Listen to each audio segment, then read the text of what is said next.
Welcome learners to yet another session of Life Skill course. In this session, we are going to discuss another relevant topic, life skill approach in education and training.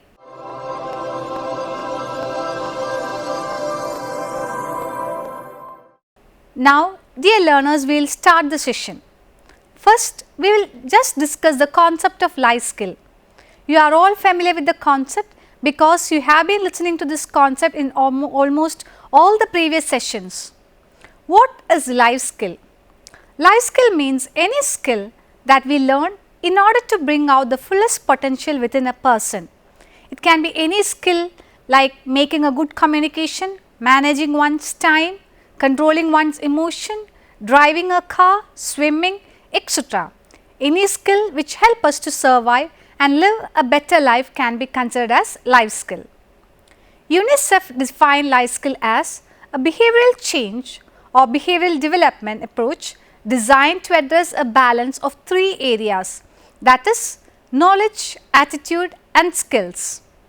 Now, we will deal in detail what are the life skill approach in education and training.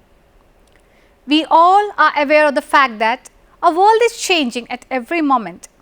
As distance shortened and communication became easy, new issues are also coming up as a part of the development.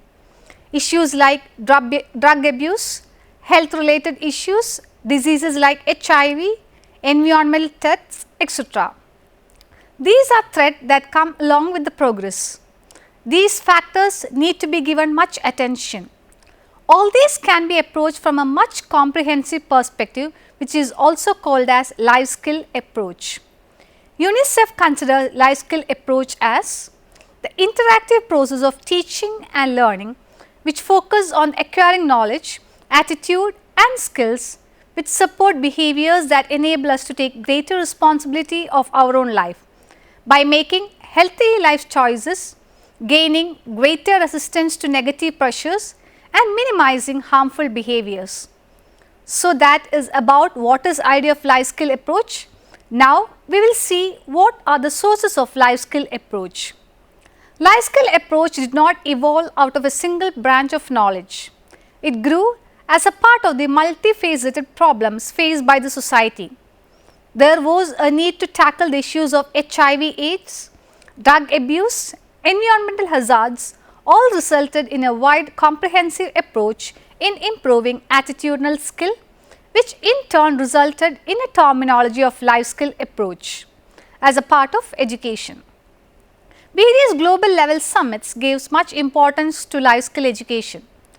Ottawa chapter in 1986, Convention on the Right of the Child in 1989, Dhaka World Education Council in 2000, etc.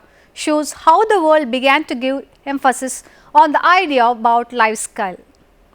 United Nations also popularized the idea of life skill. Even Indian government began to emphasize the life skill as in all its steps. HRD Ministry, NCERT, National Curriculum Framework gave much emphasis of life skill. How can we differentiate life skill approach from our formal education? UNICEF sees life skill education as an inbuilt criteria in the curriculum, but differentiate it from the formal education. Formal education focuses on imparting knowledge. Life skill education becomes part of the curriculum, not the part of the syllabus. UNICEF finds that life skill knowledge should in turn change the perspective and behavior of the person. Life skill education focuses on the overall development of an individual. Now, we will see how the life skill approach becomes part of education. Education plays a major role in molding a child to face the realities of the world. In order to face the challenges, the child not only needs the knowledge imbibed from the textbook, but also a life skill approach when he starts facing the life. Such a constructive learning is needed to enhance all the potential capabilities of a person. Such a life skill curriculum can be designed in order to inculcate the life skill like controlling emotions, having a positive outlook, making a healthy lifestyle, etc. Life skill approach is really a need of the hour because life skill approach produces the following results. So, we saw in detail the importance of life skill approach in education. We will see what are its results. First one, life skill education helps in everyday life. Second, life skill education caters to build healthy lifestyle and psychological well-being. Third, life skill education helps the person to mold himself into a good social being.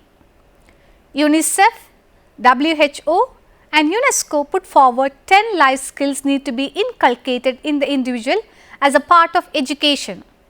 The 10 important life skills that they mention are the following. First one, empathy. There is an American Indian proverb, never criticize a man until you have walked a mile in his moccasins. It is what is meant by empathy, that is, to have a sense to understand what another person feels in a particular situation. Sensing others' feelings, others' perspective, others' emotions, etc. can be termed as empathy. Second one, critical thinking.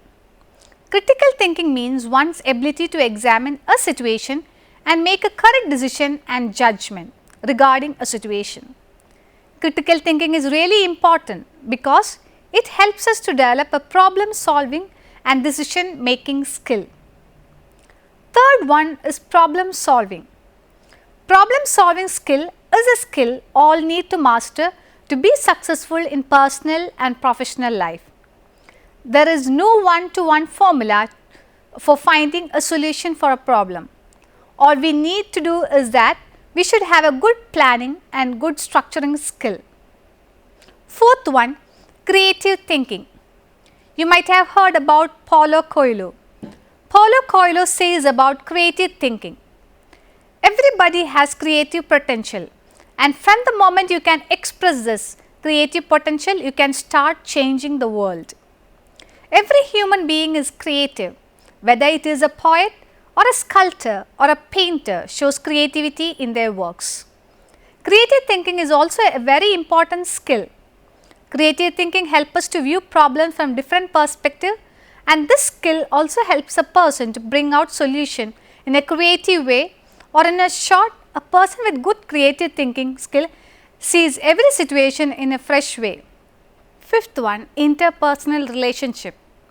Interpersonal skills are skills we need in order to deal with other members in the society.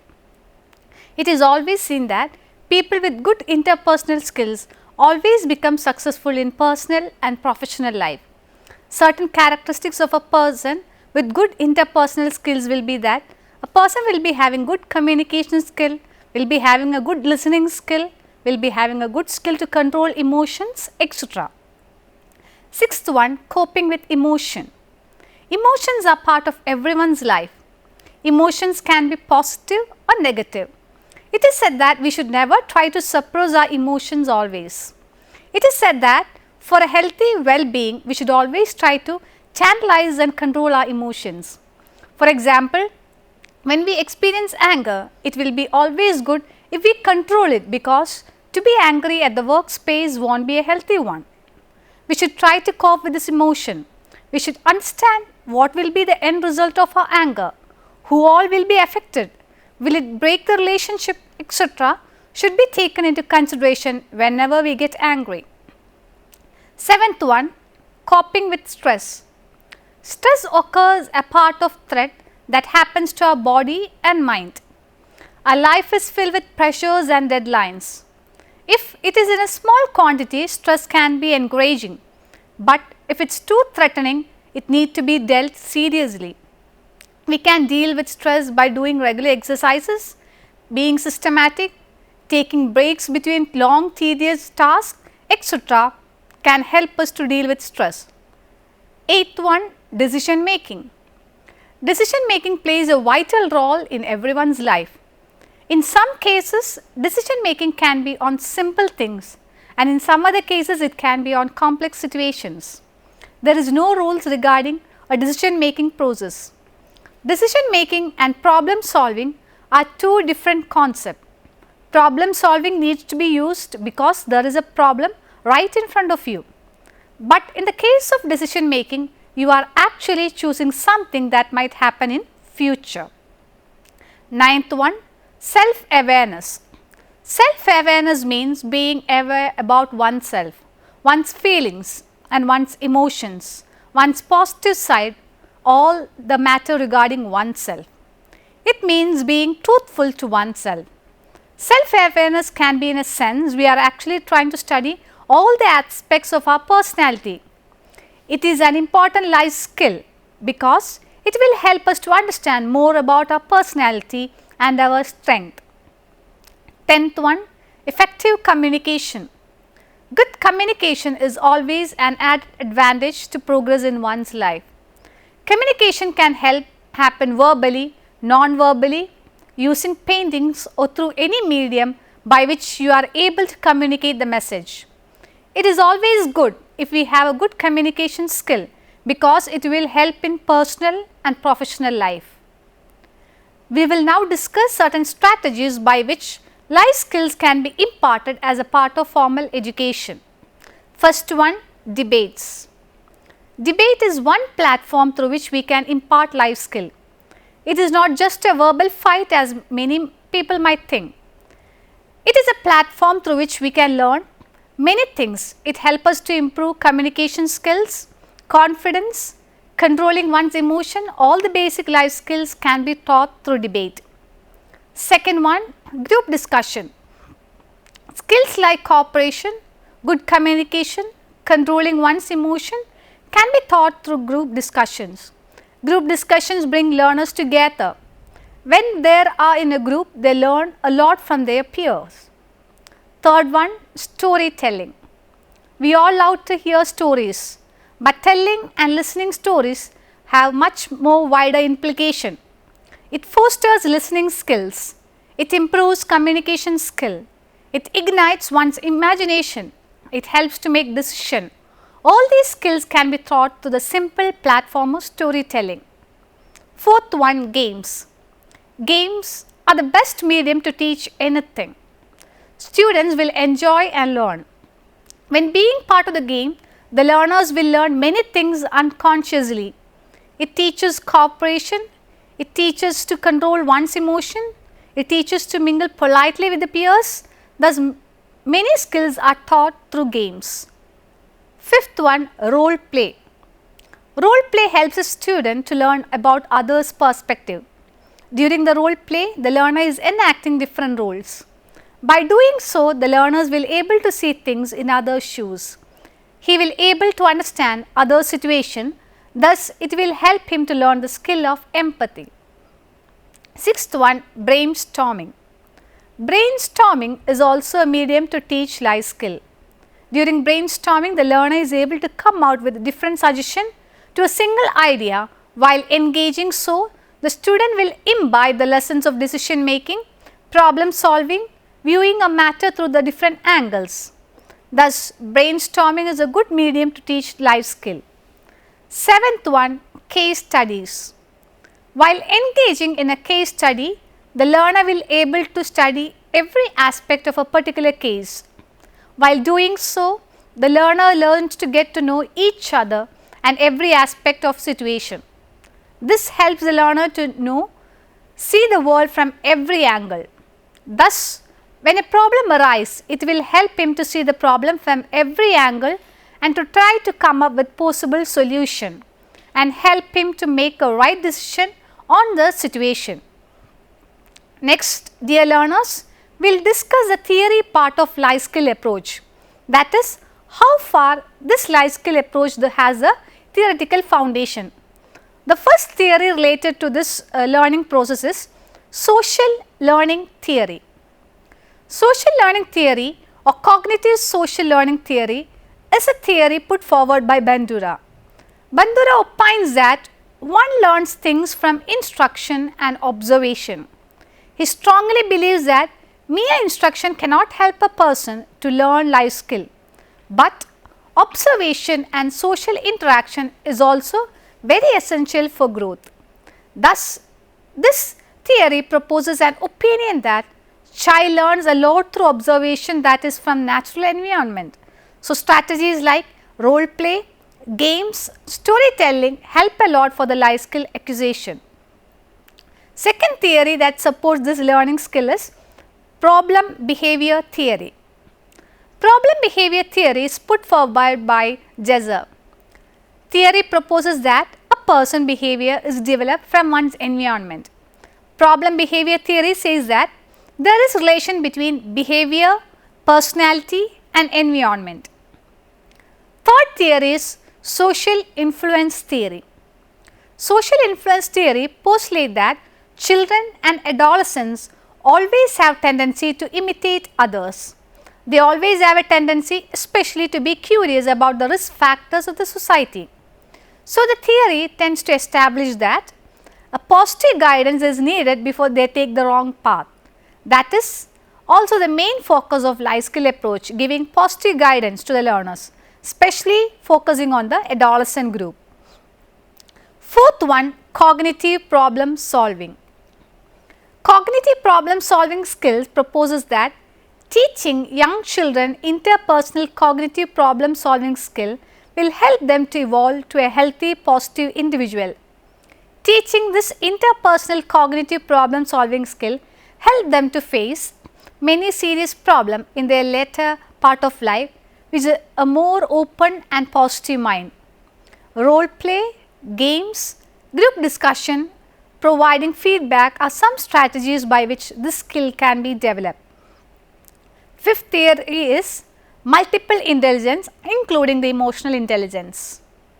This theory proposes that human beings are born with 8 intelligences and as a person grows, these 8 intelligence grows to a different level as it gets different levels of attention.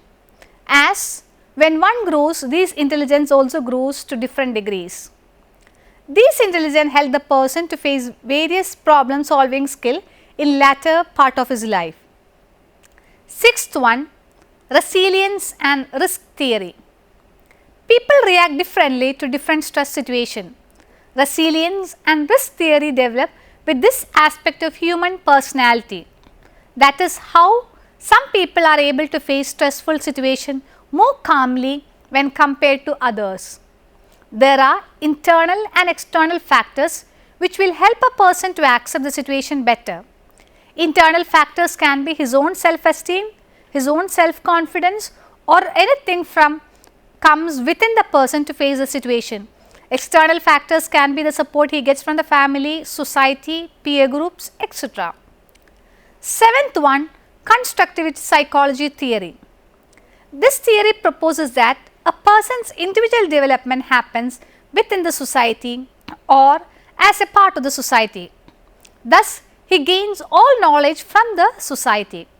Psychologist Vygotsky proposes a concept of zone of proximal development.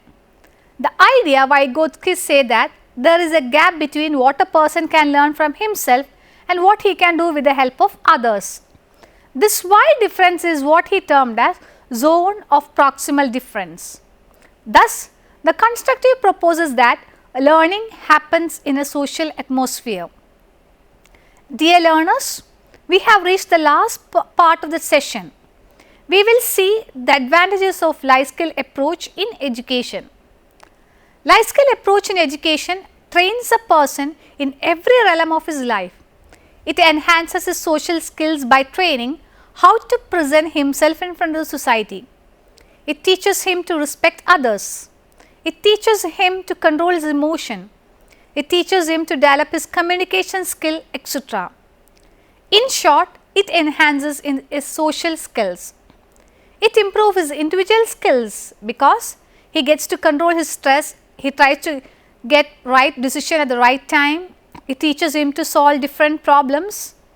Individual stress can be also resolved if we come to know about the lifestyle skill. It helps in a person's professional realm because various life skills such as good communication, controlling emotions such as anger help him to become successful in one's professional life. Thus, in total, life skill education is much sought after ideas throughout the world. So, dear learners, we will just recall what are the topics we discussed under the broad topic of life skill approach in education and training. We discussed about the concept of life skill and so about the objective of the session. Then we dealt in detail regarding the life skill approach and its implication in education, how important it is. Then we moved on to the basic life skills like problem solving, creative thinking, interpersonal skills, etc. And the various methods that can be employed to cater the life skill approach were also discussed. Finally, we saw various theories dealing with the life skill approach. Thus, we come to the end of the session. Hope you all understood the topic. We will meet for some other session. Thank you for listening. Thank you.